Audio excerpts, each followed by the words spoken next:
Hello everyone, and welcome to another lesson. Professor Mab here. The topic of today's lesson is failure design theories for multi-axial static loading. In order to explain the failure theories, first we need to define what failure means. Failure could mean different things for different materials. In the context of mechanical design, most materials can be categorized into two groups: ductile and brittle materials. The distinction between ductile and brittle materials is based on the amount of materials strain at fracture.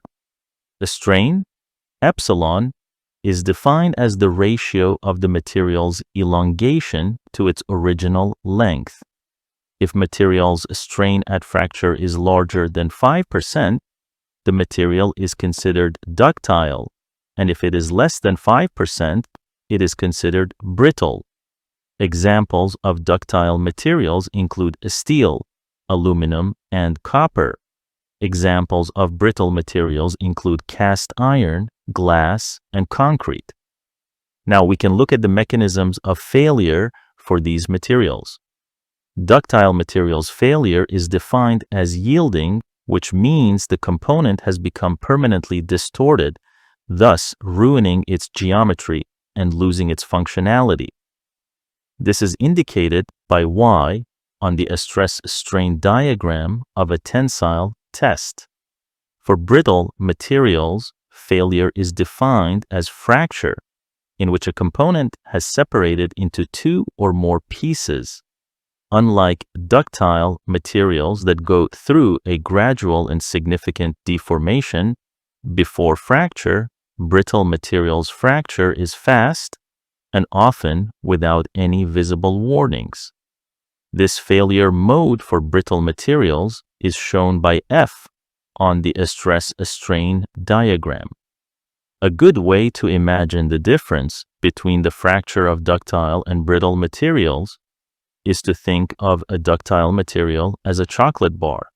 It deforms a lot before fracturing. And a similar analogy for brittle materials is spaghetti pieces. They fracture quickly with negligible deformation. We'll continue this lesson for ductile materials under static loading. The failure theories for brittle materials will be discussed in a different lesson. For ductile materials, we will discuss two of the most accurate and commonly used static failure theories. These are maximum shear stress theory and distortion energy theory.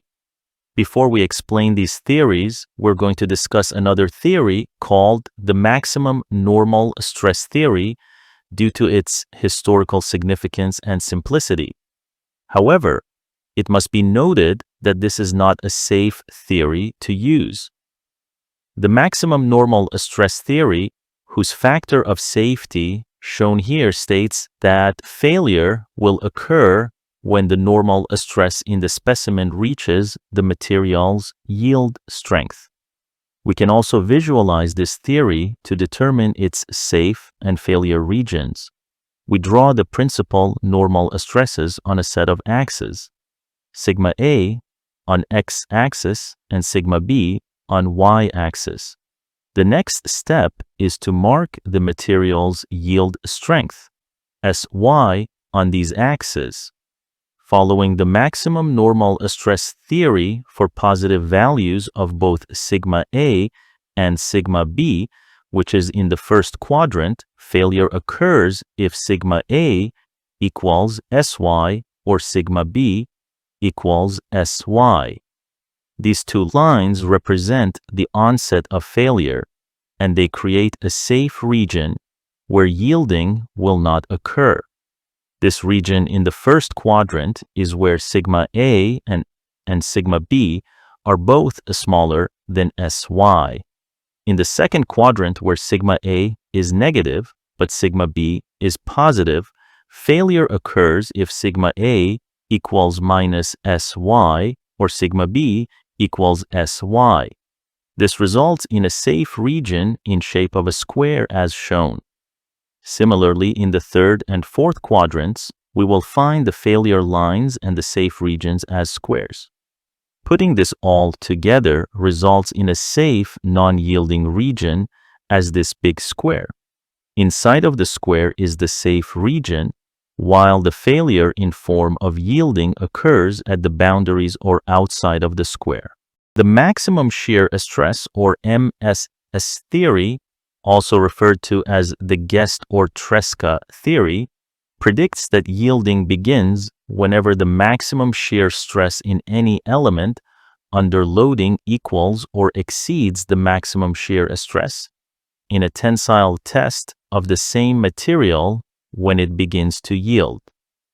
MSS theory was hypothesized based on the observations made from tensile tests, where the fracture lines form at approximately 45 degrees with the axis of tension. As discussed before, the shear stress is maximum at 45 degrees from the principal normal stress direction, or 90 degrees on the Moore's circle.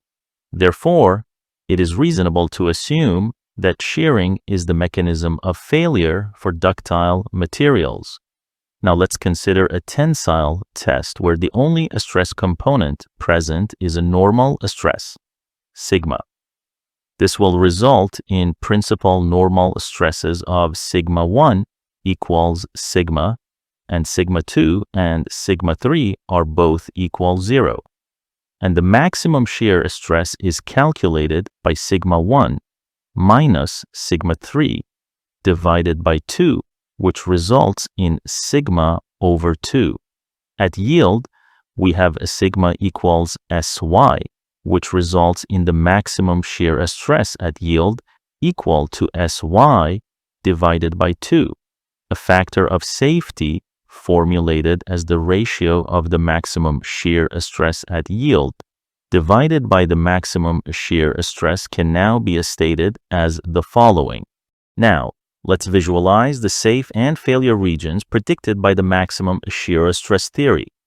We plot a sigma A and sigma B on a set of axes and mark the material's yield strength on the axis. In the first quadrant, there are two possible cases. 1. Sigma A is larger than sigma B.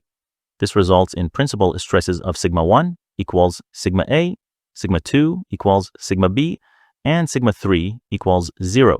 So the maximum shear stress becomes sigma A over 2. At yield, the maximum shear is Sy over 2. Equating these two results in sigma A equals Sy, which is our first failure line as shown in the figure. Similarly, we can do this for the second case in the first quadrant, where sigma B is larger than sigma A. Using the principal normal stresses, we can calculate the maximum shear stress as sigma B over 2. This results in the failure line of sigma B equals Syy. These two cases in the first quadrant result in a square-safe region as shown here. The fourth quadrant is an interesting one, so we'll discuss it next. In the fourth quadrant, sigma A is positive and sigma B is negative. This results in principal stresses of sigma 1 equals sigma A, sigma 2 equals 0, and sigma 3 equals sigma B. So the maximum shear stress becomes a sigma A minus a sigma B divided by 2. At yield, we have this equals Sy divided by 2. Therefore, the failure line in the fourth quadrant becomes sigma A minus sigma B equals Sy. In the Cartesian xy coordinates, this represents the equation of an oblique line with a positive slope of 1.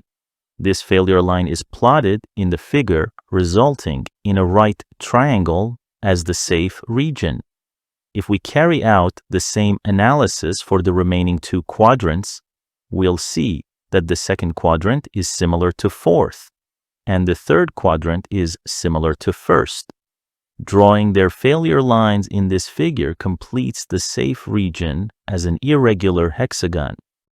The next failure theory that we discuss is the distortion energy, or DE theory. This theory is also called octahedral shear stress or von Mises theory, named after Richard von Mises, who formulated the theory in 1913. This theory was based on the observations that yielding was not a simple tensile or compressive phenomenon at all, but rather it was related to the angular distortion of the stressed element. This can be schematically explained in this figure.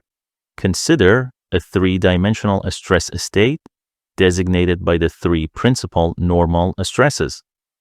This stress state can be decomposed into the following two states. First, the hydrostatic stress, which is the normal stresses having the same magnitude acting on all surfaces. The result of hydrostatic stress is pure volume change and no angular distortion. The second stress element is subjected to the stress values of average stress subtracted from principal stresses. This stress element undergoes pure angular distortion and no volume change and is responsible for yielding. This theory predicts that yielding occurs when the distortion energy reaches or exceeds the distortion energy for yield in tension testing of the same material. Distortion energy can be calculated by the following equation in terms of principal stresses, sigma 1, sigma 2, and sigma 3. In this equation, nu is Poisson's ratio, and E is Young's modulus or modulus of elasticity. Now let's calculate the distortion energy at yielding during a tensile test. For the tensile test at yield, we have sigma 1 equals Sy, and sigma 2 and sigma 3 are 0. Substituting these values in the distortion energy equation gives the following. Equating the last two equations and canceling out the constants and taking the square root of each side gives the following equation, which is the mathematical representation of yield failure in ductile materials according to this theory. It's common to consider the left-hand side of this equation as an equivalent stress representative of the entire general state of a stress. It is called von Mises stress and is shown by sigma prime. So the yielding failure can be formulated as sigma prime equals Sy. Therefore, the safety factor based on the distortion energy theory is defined as Sy over sigma prime. In addition to the previous formula, the von Mises stress can also be expressed in terms of the general stress components, sigma x, sigma y, sigma z, tau xy, tau xz, and tau yz. And for two-dimensional plane stress, the von Mises stress in terms of principal stresses and general stress components is simplified to the following equations. Let's visualize the safe and failure zones for the distortion energy theory. We start by drawing sigma A and sigma B on a set of axes and mark the material's yield strength on the axis. The failure equation in the distortion energy theory is sigma prime equals Sy, which is the equation of a rotated ellipse in the xy coordinate system. It can be easily plotted. Inside of the ellipse represents the safe, non-yielding region, while outside of it indicates yielding failure for ductile materials. Having discussed some of the important failure theories for ductile materials, we shall now evaluate them and show how they are applied in practical engineering.